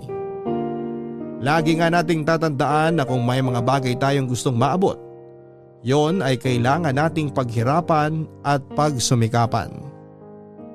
Hanggang sa muli, ako po ang inyong si Papa Dudut sa mga kwento ng pag-ibig, buhay at pag-asa sa Barangay Love Stories #1. Mga kwento ng pag-ibig, kwento ng pag-asa at mga kwento ng buhay dito sa Barangay Love Stories. Love Stories. Forever. Nagustuhan ng iyong napakinggan? Ituloy yan via live stream sa www.gmanetwork.com/radio. Kabarangay, i-share mo ang iyong barangay love stories. Sabay-sabay nating pakinggan ang iyong kwento ng pag-ibig, buhay at pag-asa. Ipadala lang sa barangaylovestories@yahoo.com. Ang mga kwento ng pag-ibig, kwento ng buhay at kwento ng pag-asa dito sa Barangay Love Stories. Love Stories. May mga bagay sa mundo na parang pangkaraniwan lamang sa atin. Pero sa iba ay may malalim itong kahulugan at may nakaukit na nakaraan. Masaya man o malungkot. Minsan ang kalungkutan at takot ay nagbibigay phobia sa isang tao na minsan ay hindi natin maintindihan kung bakit gano'n na lamang ang takot niya. Maaaring natutuwa ka habang kumakain ng hotdog pero minsan ay ang iba dyan sa atin na bawat kagat ng hotdog ay luha ang naibibigay nito dahil sa isang malungkot na alaala. Dear Papa Dudut, sa lahat ng mga nangyari sa buhay ko, sa hirap man o sa ginhawa, ay nagpapasalamat pa rin ako dahil mas nakita ko kung ano at sino ang dapat kong pahalagahan sa buhay. Matanda na ako, Papa Dudut, 66 years old na ako. Ako nga po pala si Rhea. Dito ako ngayon nakatira sa Mandaluyong City. Noong dalaga pa ako, nasa high school pa lamang ay meron na agad akong tinatawag na destiny. Mahal na mahal ko ang naging boyfriend kong si Edwin. 4th year high school kaming dalawa nang hindi na namin mapigilan ang nag-uumapaw na pag-iibigan sa isa't isa.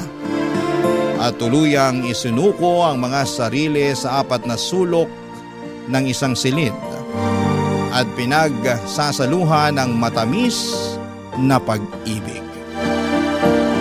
Nabuntis ako sa edad na 16. Kapwa kaming magiging batang ama at ina. At itinuturing na mapusok dahil sa mga edad namin. Sobrang takot ako noon dahil baka ano ang magagawa ng magulang ko at ng magulang ni Edwin sa kanya. Ngunit hindi ako takot sa kakahantungan naming dalawa ni Edwin dahil alam ko sa sarili ko na mahal namin ang isa't isa. Dahil sa pagmamahal sa akin ni Edwin ay pinilit niyang pinangatawanan ang relasyon at ang nabuong bata sa aking sinapupunan. Kaya naman nagsama kaming dalawa at nanirahan sa nakakatanda nitong kapatid na medyo nakakaangat sa buhay.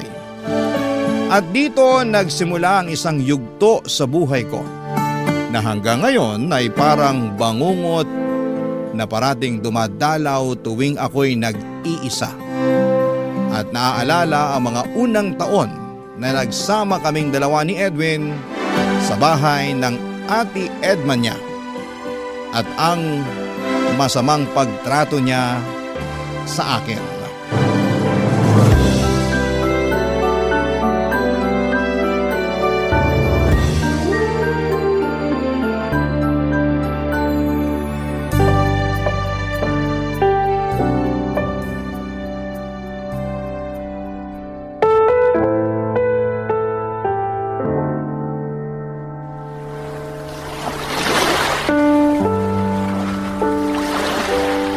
Rhea, mahal.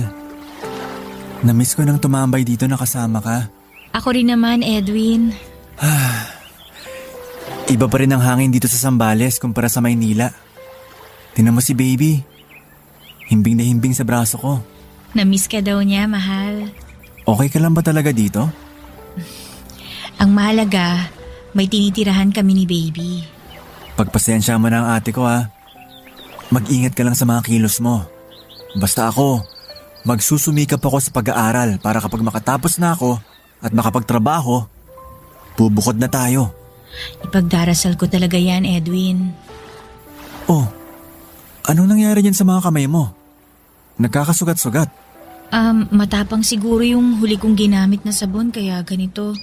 Pero okay lang ako, wag mo na akong alalahanin. Pasensya ka na, Rhea. Naiintindihan ko naman ang lahat.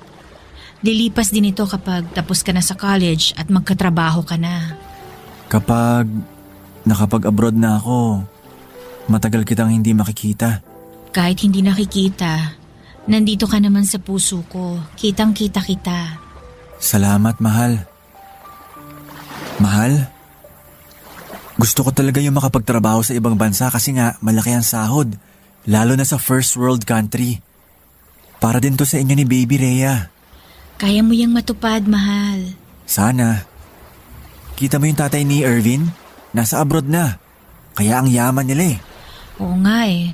May maganda at malaking bahay na din sila. Makakagawa din tayo ng ganon kapag ako naman na nasa abroad. Pangako ko yan.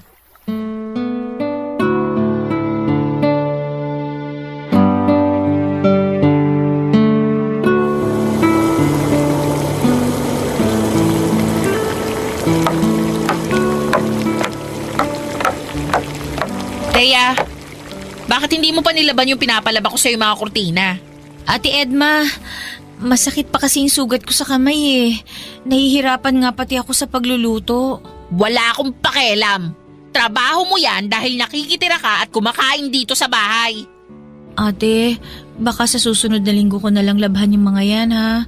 Yung pag magaling na tong mga sugat ko. Alam mo, ang dami-dami mong reklamo. Ano na naman bang sinasabi mo sa kapatid ko nung umuwi siya dito? Sabi niya sa akin na huwag kitang masyadong pinapagod. Uy! Aba! Kasalanan mo kasi malandi kang babae at nagpabuntis ka ng maaga. Kung ako lang, hindi kita tatanggapin dito dahil naiinis ako na ang bata pa ng kapatid ko natali na sa isang katulad mo. Sige po ate, lalaban ko na. Lalaban mo naman pala eh. Pagkatapos mo ditong magluto, linisin mo yung kubeta. Opo. Hoy, huwag mo akong dinadramahan. Buwisit ka sa buhay namin. Ate, pwede bang pakitingnan mo na yung niluluto ko? Titingnan ko lang yung anak ko. Inuutusan mo ako? Nakakabuwisit kayong dalawa ha? Hey, kailan ba kayo mawawala sa bahay ko? Ginawa akong kasambahay ni Ate Edna or Edma at naiintindihan ko naman na kailangan kong kumilos dahil nakikitira lamang kami. Pero sobrang matapobre niya. Sobrang hirap na maging buhay ko sa bahay nila, Papa Dudut.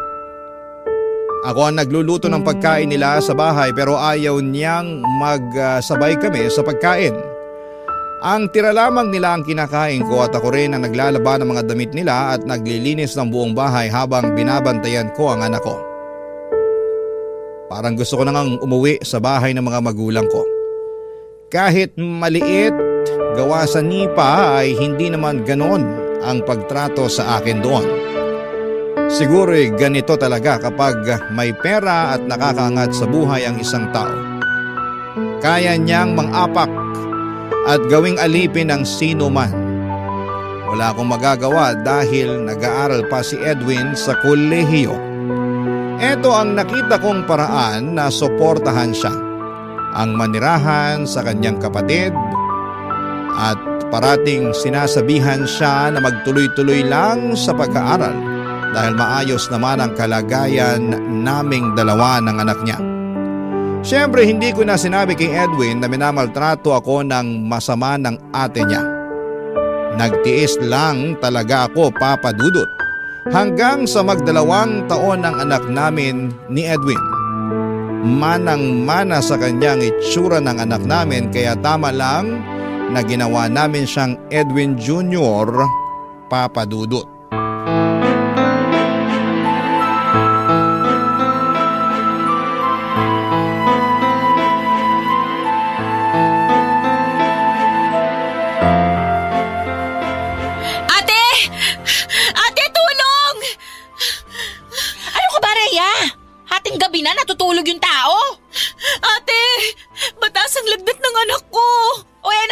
ngayon? Ate, gusto ko siyang dalhin sa ospital. May pera ka ba? Gastos lang yan. Ate naman, natatakot ako para sa anak ko. Hindi mo siguro binabantayan ng mabuti ang anak mo. Ate, tulungan mo ako.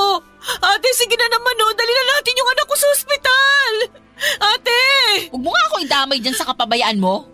Pumunta ka ng ospital kung gusto mo, wala akong matutulong sa'yo. Wala akong pera, Rhea. Tiniis ko lahat, ate.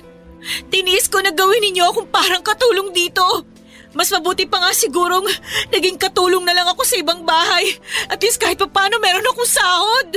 Hoy, huwag mo akong pagsasalitaan ng ganyan, ha? Humihingi nga ako ng tulong sa inyo, ate. Hindi na para sa akin, kundi para sa anak ko. Para sa pamangkin mo. Bakit bang sama-sama ng trato niyo sa akin? Sa amin ang anak ko. Ano ang pinagmamalaki mo, ha? Lumayas ka! Dali mo yung anak mo sa ospital mag-isa mo. Dadaling ko itong anak ko sa ospital. Sa oras na may mangyaring masama sa anak ko, hindi ko makakalimutan ang gabing to. Sinusumpa ko magbabayad kayo sa ginawa niyo sa akin.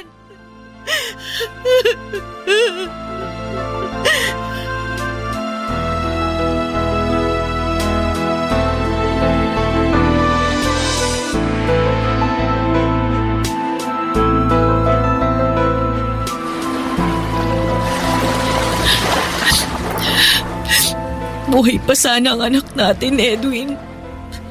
Buhay pa sana siya. Kung may pera lang ako. Kung tinulungan lang sana ako ng ate mo. Sobrang inis ko sa kanila. Walang mga puso. Bakit ngayon mo lang sinabi sa akin na ganyan na pala katindi ang pagmamalupit nila sa'yo? Mahal. Pati anak natin. Mga walang puso. Malapit na ako matapos, mahal. Doon ka na lang muna sa mama mo. Huwag ka mag-alala. Gagawa tayo ng bahay kapag nakapag-abroad na ako. Pangako ko yan. Pangako ko na hindi na mararanasan na magiging anak natin ang dinanas ng kuya nila. Yan din ang gusto kong mangyari, Edwin. Ang hindi danasin ang sinapit namin sa bahay ng ate Edma. Tuwing tinitingnan ko ang bahay, tuwing nakikita ko yung mukha niya, naiinis ako. Sumasakit yung dibdib ko. Nagngingit-ngit ako sa galit.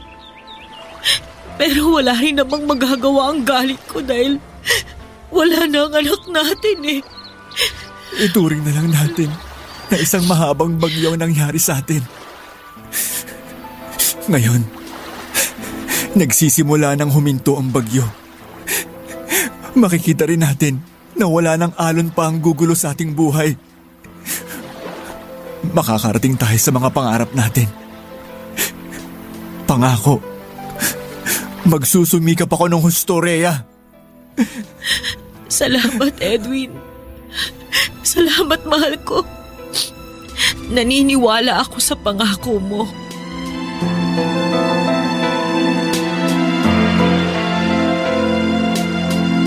Isinusumpa ko sa langit na magsusumikap ako sa buhay, Papa Dudut.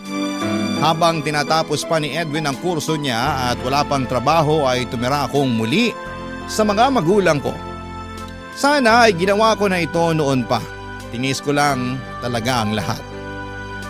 Akala ko ay magbubunga ng maganda ang pagtitiis ko pero wala naman.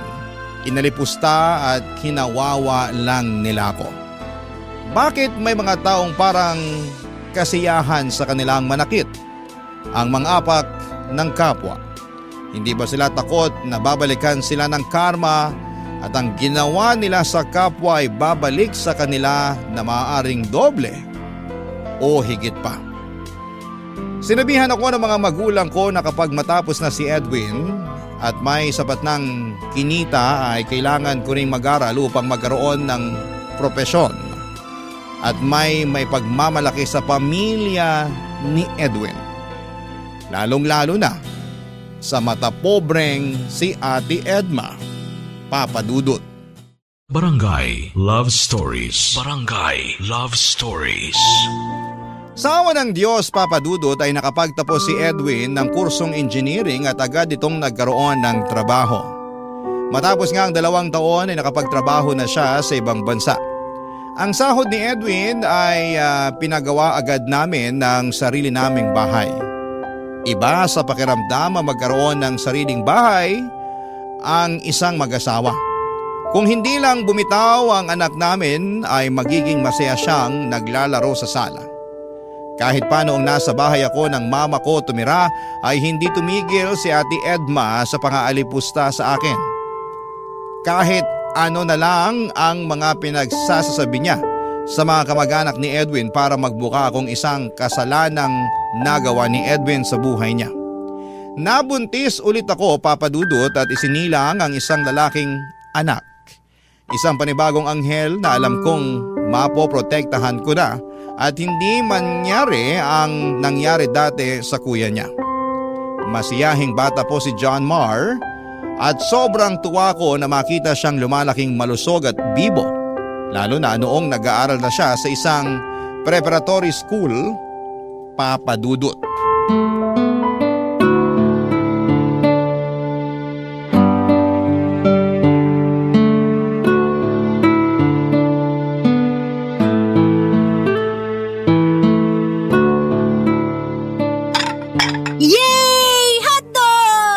Gustong-gusto mo talaga ang hotdog, anak, ha?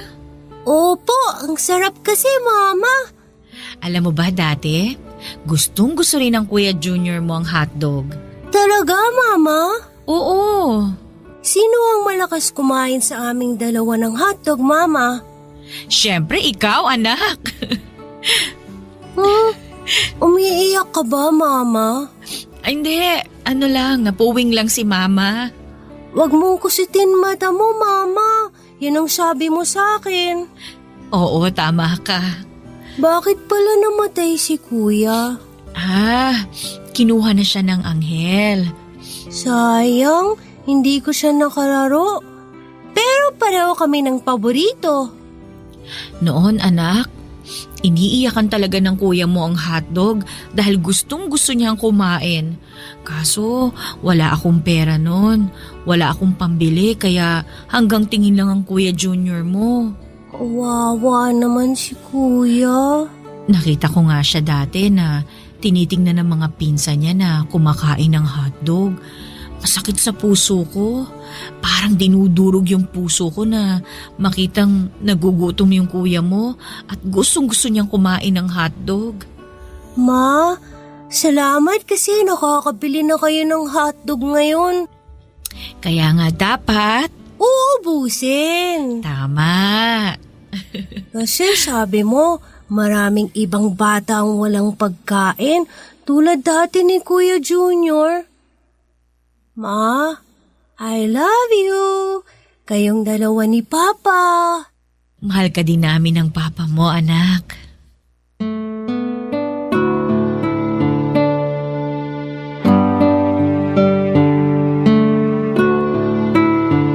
Dahil parati akong sinasabihan ng mama ko na mag-aral at grade 1 na naman ang anak kong si John Marr, ay lumawas ako at nag-enroll sa kursong Office Administration, Papa Dudut. Parehong school lang kami ng anak kong si John Marr kaya hinahatid ko muna siya sa kanyang classroom. At tuwing uwian ay hinihintay niya ako hanggang sa kukunin ko siya para umuwi kami sa bahay namin sa Quezon City. Maliban kasi sa pinatayo naming bahay sa probinsya, ay kumuha ng maliit na apartment ng asawa ko sa Quezon City, Papa Dudut, dahil nga sa nag-aaral ako sa kolehiyo. Iba pa rin talaga ang pagkatao ni Ate Edma, Papa Dudut. Matindi ang pagtutol niya sa pag-aaral ko. Magastos lang daw at kung ano-ano pang rason ang narinig ko mula sa kanya. Ang sabi naman ng asawa ko ay hayaan na ang ate niya at huwag na lamang pakinggan. Hanggang sa isang araw ay lumuwas ang Ate Edma at pinuntahan ako sa apartment.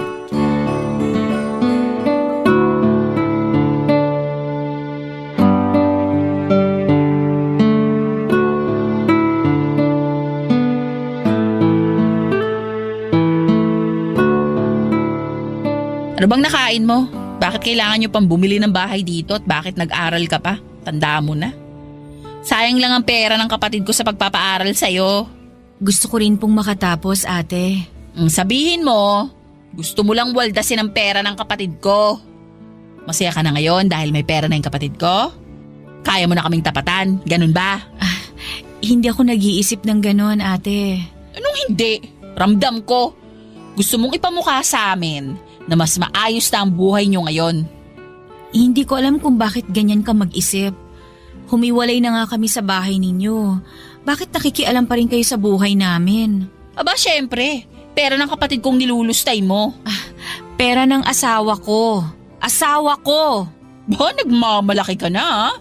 Iba na rin talaga ang isang langaw na nakapatong sa isang kalabaw. Hindi ako ganon. Baka siguro ikaw. Gusto mong gumaya ako sa'yo na walang natapos at iniaasa lang sa asawa mo ang lahat? Gusto mo bang sa inyo ulit ako tumira para meron kayong alila? Gusto niyo doon ako sa inyo para mamatayan ulit ako ng anak? Ganun ba yung gusto niyo, ha? Hoy, huwag mo ako pinagtataasan ng boses ha? Pwede kong gawin ang gusto ko dahil nasa loob ka ng pamamahay ko. Isusumbong kita kay Edwin. Di magsumbong ka. Tingnan natin kung may maniniwala pa sa'yo. Lahat ng mga pamangkin mo ayaw ka makasalamuha dahil sa ugali mong bulok. Yan lang ba ang kaya mo? Wala na bang ilalakas yung pagsampal mo? Yan! Yan ang totoong sampal! Walang hiya ka! Sige! Sampalin mo ba ako? Ikaw ang may kasalanan kung bakit namatay ang anak ko. Sana araw-araw dalawin ka ng konsensya mo. Siguro kakambal mo si Satanas. Wala kang konsensya!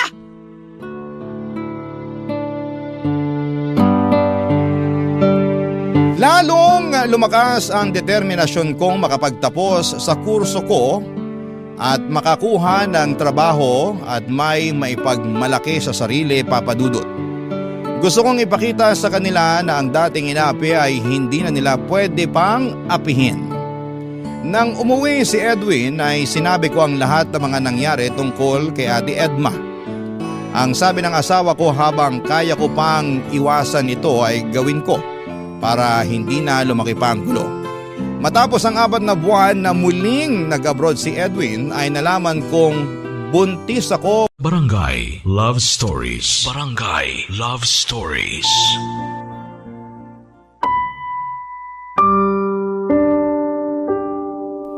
Kahit nabuntis ako ay ipinagpatuloy ko pa rin ang pag-aaral. Mabuti naman at may pamangkin ako at ni Edwin ang tumira sa bahay at pinapaaral din namin dahil naniniwala ako at si Edwin na ang tanging makapagsasalba sa kahirapan dito sa Pilipinas ay ang magkaroon ng kursong natapos.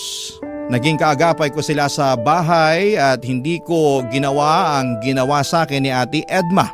Lahat ng taong nakitira sa bahay ay trinato kong tao at pinapakain ko ng husto at tinatanong kung ano ang pangangailangan.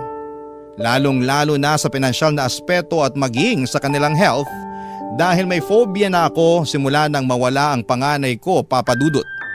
Para sa akin ay magiging mabuti ang buhay ng isang tao kapag nakapagtapos ito. Kaya nang dumating ang oras na nakapagtapos ako sa kolehiyo ay sobrang saya ko. Inialay ko ang diploma ko sa panganay kong nasa langit na, Papa Dudut.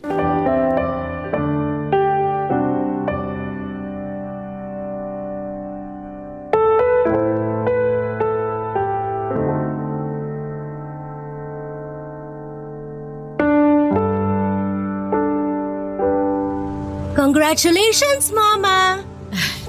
Thank you, anak. I'm proud of you, Mama! Ayokong maiyak, anak. Pero pinapaiyak mo naman ako eh. Pero iyak to dahil natutuwa ako, ha. Balang araw, paglaki mo, makakatapos ka rin. Ano nga palang gusto mo? Maging engineer katulad ni Papa. Naku, idol mo talaga ang papa mo, no? Oo naman. Idol ko kayong dalawa eh. Salamat, anak, ha. Bakit hindi po pumapasok si Papa, Ma? Tiningnan lang yung makina ng kotse. Mama, pwede na ba ako maglaro ng PS4 ko? Oo naman. Salamat, Mama. Lutuan mo ako ng hotdog, Ma. Yes, baby.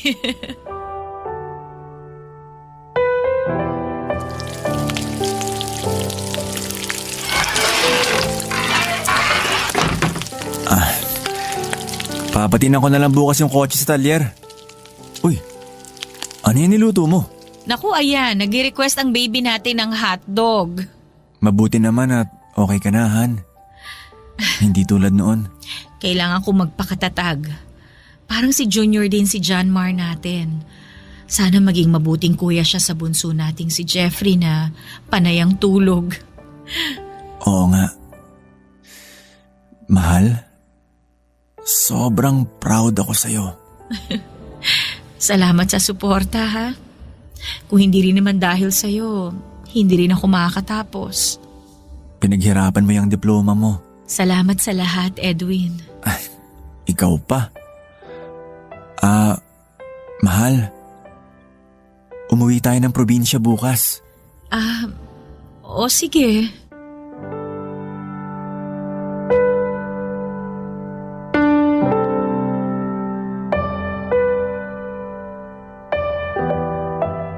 Iba na. Hindi na ma-reach. Magandang umaga, ate. So magtatrabaho ka na dito dahil nakapagtapos ka na? Oo. Nakuha mo talaga yung gusto mo, no, Rhea? Pinagsumikapan ko ang lahat ng ito, ate. Ganun ba? Ate, meron nga palang lechon doon. Kumuha kayo. Gusto mo ba ako mamatay?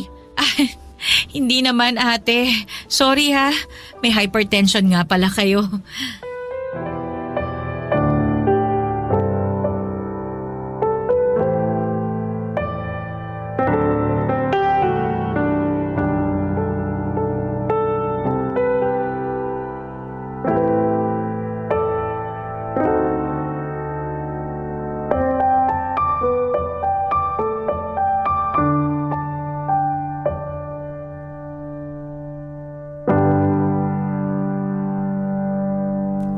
Papadudot, habang kaya ko pa ay hindi ko talaga pinatulan si Ate Edma. Mahirap nang makipagpalitan pa ng masamang salita sa kanya dahil wala rin namang patutunguhan ng lahat. Kahit na hindi mabuti ang pagtrato niya sa akin ay nirerespeto ko pa rin siya bilang kapatid ng asawa ko. Naging mas angat ang buhay namin kumpara sa kanila ni Ate Edma. Nakakuha ko ng trabaho at si Edwin naman ay patuloy pa rin sa kanyang pagiging engineer sa abroad. Nawala naman ang trabaho ang asawa ni Ate Edma kaya gumawa na lamang sila ng maliit na tindahan para pagkakitaan nila. Maraming nagsasabi na karma sa kanyang nangyari dahil ramdam na ramdam ko na naghihirap na sila. Naging pasaway ang kanilang anak at parati itong laman ng inuman. Kaya isang araw ay nagkaroon ito ng malubhang sakit at isinugod pa sa ospital. Lumapit sa akin si Ate Edma.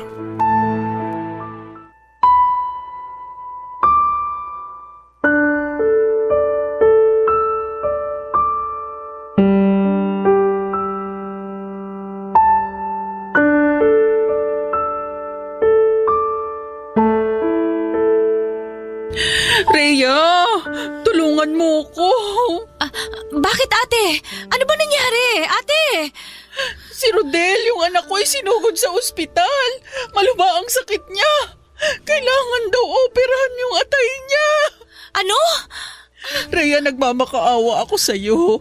Alam kong naging masama ako sa'yo, inaamin ko. Kahit maging ngayon, masama pa rin ang trato ko sa'yo. Pero sana tulungan mo yung anak ko. Walang-wala na kami. Ikaw na lang ang makakatulong sa akin. Ate, hindi ko makakalimutan nung gabing kumatok ako sa inyo. At humingi ako ng tulong dahil nag-aapoy sa lagnat ang anak ko. Nagmamakaawa ako sa inyo noon. Lumuhod pa ako noon, umiiyak ako pero hindi mo ako pinakinggan. Patawarin mo ako.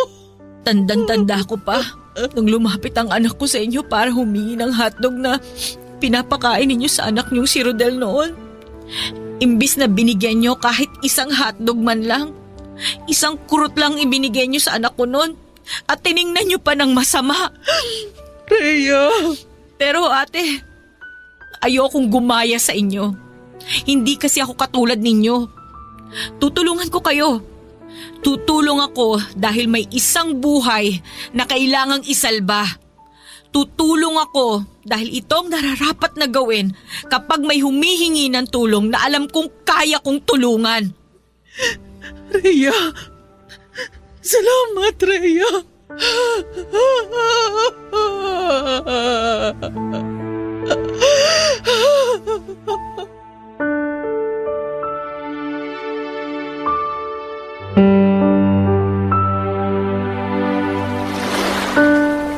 Isang taon na lang, Ma. Magiging engineer na rin ako. Napakabilis talaga ng panahon, anak, ano? Kung buhay lang si Kuya Junior, 27 years old na sana siya ngayon. Malamang may pamilya na rin siya. Mabuti, anak, at hindi ka pa nag-aasawa. Hindi ka tumulad sa amin na sobrang agang nag-asawa. Kaya tuloy, ang daming hirap na pinagdaanan. Kasi Ma, may mga pangarap po ako. Gusto ko po munang makapagtapos ng pag-aaral. Tapos tutulong ako sa inyo ni Papa kahit papano. Madali lang naman pong lumagay sa tahimik eh. Basta nasa ayos na po ang lahat. Pero Ma, hindi ko pa rin ma-imagine kung paano nyo nakain ni Papa. Ako nga na pag-aaral lang ang inaatupag ko, halos hindi na ako magkanda o gaga sa dami ng ginagawa ko eh. Kayo pa kaya ni Papa noon? Kung mabuti kang tao, babalik sa iyo ang ginawa mong kabutihan. Minsan, may mga pagsubok talaga na parang ramdam mo na iniwanan ka na ng Diyos. Pero yung pala, karga-karga ka niya. Tulad nung kwento dun sa Footprints in the Sand. Naalala mo ba yon? Oo naman po, Ma. Tandang-tanda ako yan. Kapag dumating na yung panahon, Ma, na makapag-asawa ko, mamahalin ko siya kung paano kayo minahal ni Papa. At pag nagkaanak kami, mamahalin at palalakihin namin yung bata kung paano niyo ako pinalaki ni Papa. Yun po ang gagawin ko, Ma. Alam kong magiging mabuti kang ama sa magiging anak mo.